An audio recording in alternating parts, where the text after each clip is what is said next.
ಚೆನ್ನಾಗಿದೆ. First half ಬೇರೆನೆ ಇದೆ. First half ಸ್ವಲ್ಪ ಫಾಸ್ಟ್ ಆಗೋಯ್ತು, ಸ್ವಲ್ಪ ಲ್ಯಾಗ್ ಹೊಡೆಯಿತು. ಸೆಕೆಂಡ್ ಹಾಫ್ ತುಂಬಾ ಚೆನ್ನಾಗಿದೆ. ಆಮೇಲೆ ಕ್ಯಾರೆಕ್ಟರ್ಸ್ ಟ್ವಿಸ್ಟ್, ಲಾಸ್ಟಿಕ್ ಟ್ವಿಸ್ಟ್ ಎಲ್ಲ ಚೆನ್ನಾಗಿದೆ.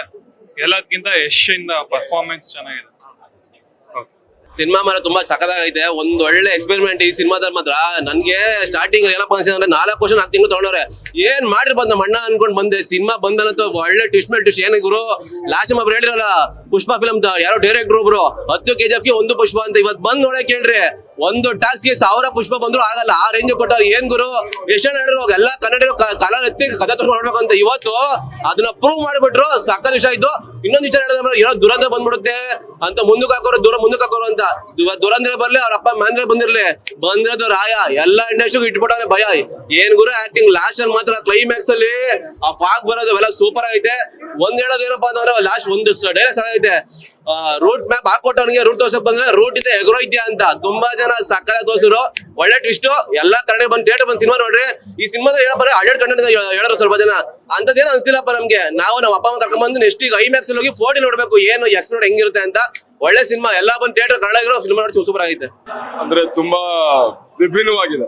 ನಾವು ರೆಗ್ಯುಲರ್ ಕನ್ನಡ ಫಿಲ್ಮ್ ಅದೇ ಹೇಳಿದೆ, ನಾರ್ಮಲ್ ರೆಗ್ಯುಲರ್ ಕನ್ನಡ ಮೂವಿ ತರ ಅಂತ ಇಲ್ಲ. ನಾವು ಬೇರೆ ಒಂದು ಥಾಟ್ ಪ್ರಾಸೆಸ್ ಇಟ್ಕೊಂಡು ಬಂದು ನೋಡಿದ್ರೆ ಮಾತ್ರ ಎಕ್ಸ್ಪೆಕ್ಟೇಷನ್ಸ್ ಎಲ್ಲ ಬಿಟ್ಟು ಎಲ್ಲ ಕಳಚಿ ಫ್ರೆಶ್ ಆಗಿ ಬಂದು ನೋಡಿದ್ರೆ ತುಂಬಾ ಹಿಟ್ ಆಗುತ್ತೆ.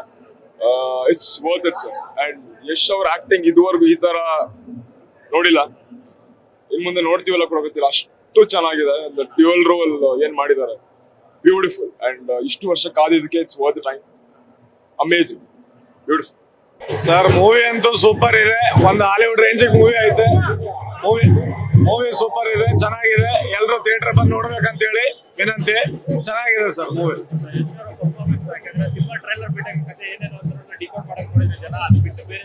ಸರ್ ಟ್ರೈಲರ್ ನೋಡ್ಬಿಟ್ಟು ಜನ ಏನು ಅನ್ಕೊಂಡಿದ್ರು, ಅವ್ರು ಬಂದು ಮೂವಿ ನೋಡ್ಲಿ. ಟ್ರೈಲರ್ ಗಿಂತ ಸೂಪರ್ ಇದೆ ಮೂವಿ. ಹಾಲಿವುಡ್ ರೇಂಜಿಗೆ ಐತೆ ಮೂವಿ, ಸೂಪರ್ ಇದೆ. ನಮ್ ಕನ್ನಡ ಸಿನಿಮಾ ಈ ರೇಂಜಿಗೆ ಆಗುತ್ತೆ ಅಂತ ಹೇಳಿ ನಾವು ಅನ್ಕೊಂಡಿರ್ಲಿಲ್ಲ. ಅದಕ್ಕಿಂತ ಸೂಪರ್ ಆಗಿದೆ ಸರ್. ಎಲ್ಲರೂ ಥಿಯೇಟರ್ ಬಂದು ನೋಡ್ಬೇಕು ಸರ್. ಎಲ್ಲರ ರೆಕಾರ್ಡ್ ಬ್ರೇಕ್ ಮಾಡಿದ್ದಾರೆ ನಮ್ಮ ಬಾಸು. ಅದು ಖುಷಿ ಆಗ್ತಾ ಇದೆ. ಎಲ್ಲ ಬಾಲಿವುಡ್ ಟಾಲಿವುಡ್ ಎಲ್ರಿಗೂ ಸೈಡ್ ಹೊಡೆದಿದ್ದಾರೆ ನಮ್ಮ ಬಾಸು. ಎಲ್ಲ ರೆಕಾರ್ಡ್ ಬ್ರೇಕು. ಚೆನ್ನಾಗಿದೆ ಸರ್. ಫ್ರೆಂಡ್ಸ್, ನನ್ನ ಹೆಸರು ಹೇಮಂತ್ ಅಂತ. ನೋಡಿ ಜಸ್ಟ್ ಬಾಸ್, ನಮ್ ಬಾಸು ಎಷ್ಟು ದಿನ ಆದ್ಮೇಲೆ ಬಂದಿದ್ದಾರೆ. 4 ವರ್ಷ ಈಗಲೇ ವೇಟ್ ಮಾಡಿದೀವಿ ನಾವು ಮೂವಿಗೋಸ್ಕರ. ಅಂತೂ ಕನ್ನಡ ಇಂಡಸ್ಟ್ರಿನ ಹಾಲಿವುಡ್ ಲೆವೆಲ್ಗೆ ತಗೊಂಡು ಹೋಗ್ತಾ ಇದ್ದಾರೆ ಯಶ್ ಬಾಸು. ಜೈ ರಾಕಿಂಗ್ ಸ್ಟಾರ್ ಯಶ್. ಹಲೋ,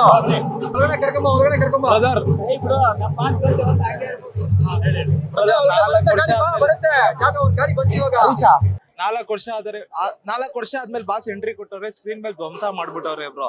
ಏನಕ್ಕೆ ಅಂದ್ರೆ ಬಾಸ್ ಇಲ್ಲಿಂದಾನೇ ಸ್ಯಾಂಡಲ್ವುಡ್, ಬಾಲಿವುಡ್, ಹಾಲಿವುಡ್ ನೆಲ್ಲ ಹೊಡಿಬೋದು ಅಂತ ತೋರ್ಸ್ಕೊಟ್ಬಿಟ್ಟವ್ರೆ. ಈ ಸಿನಿಮಾ ಹಿಟ್ ಆಗೋಯ್ತು. ಬಾಸ್ ಹಾಲಿವುಡ್ ಎಂಟ್ರಿ ಆಗೋಯ್ತು. ಇವಾಗಿಂದ ಬ್ರೋ ಹಾಲಿವುಡ್ ನ ಮೀರಿ ರಾಕಿವುಡ್ ಅಂತ ಸ್ಟಾರ್ಟ್ ಆಗುತ್ತೆ. Boss craze start bro. ಏಂತಿಕೆ ಧ್ವಂಸ ಬ್ರೋ. ಒಂದೇ ಒಂದು ಈ ತರ 4 ವರ್ಷ ಆದ್ಮೇಲೆ ಅದು ಕರ್ನಾಟಕದಲ್ಲಿ ನೆಕ್ಸ್ಟ್ ಲೆವೆಲ್ ಕ್ರೇಜ್ ಬ್ರೋ. ಇವಾಗ ನಮ್ ಬೇರೆಯವ್ರ ಸಿನಿಮಾ ಬಂದ್ರೆ ಕನ್ನಡ ಸಿನಿಮಾ ಎದುರ್ತಾ ಇತ್ತು ಒಂದ್ ಕಾಲದಲ್ಲಿ. ಇವರು ಬ್ರೋ ಗಜಕೇಸರಿ ಟೈಮಲ್ಲಿ ಅಂತ ಪೀಕೆನ ಹೊಡೆದೋಡಿಸ್ತವ್ರು. ಇವಾಗ ಹಾಲಿವುಡ್ ಲೆವೆಲ್ ಅಲ್ಲಿ ಬೆಳೆದವ್ರೆ. ಇವಾಗ ಅವ್ರ ಸಿನಿಮಾ ಬತ್ತೈತಿ ಅಂದ್ರೆ ಆಪೋಸಿಟ್ ಇವತ್ತೊಂದು ಸಿನಿಮಾ ರಿಲೀಸ್ ಆಗೈತಾ, ಅದು ಬ್ರೋ ಬಾಸ್ ಗದ್ದು ನೆಕ್ಸ್ಟ್ ಲೆವೆಲ್ ಆಗೈತೆ ಸಿನಿಮಾ. ಎಲ್ರು ಬಂದು ನೋಡಿ ಬ್ರೋ. ಗಂಡ ರಾಕ್ಷಸ ಬ್ರೋ. ಏಂತಿಕೆನೆ ಈ ಸಿನಿಮಾದಲ್ಲಿ ಬಾಸು ನಾವ್ ಇಲ್ಲಿವರೆಗೂ ಏನ್ ನೋಡಿದ್ವಿ ಅದನ್ನೆಲ್ಲ ಮೀರಿದ ಲೆವೆಲ್ ಬ್ರೋ. ಆಕ್ಟಿಂಗ್ ಅಂತ ಬಂದ್ರೆ ಟಿಕೆಟ್ ಲುಕ್ ಬಂದಾಗ, ಕ್ಲೀನ್ ಶೇವ್ ಲುಕ್ ಬಂದಾಗ 4 ವರ್ಷದಿಂದ ಬಾಸು ಗಡ್ಡದಲ್ಲಿ ನೋಡಿ ಬೇಜಾರಾಗಿತ್ತು. ಅದಾದ್ಮೇಲೆ ಕ್ಲೀನ್ ಶೇವ್ ಎಷ್ಟ ನೋಡಿ ಸಖತ್ತು ಧ್ವಂಸ ಆಗೋಯ್ತು ಬ್ರೋ. ಈ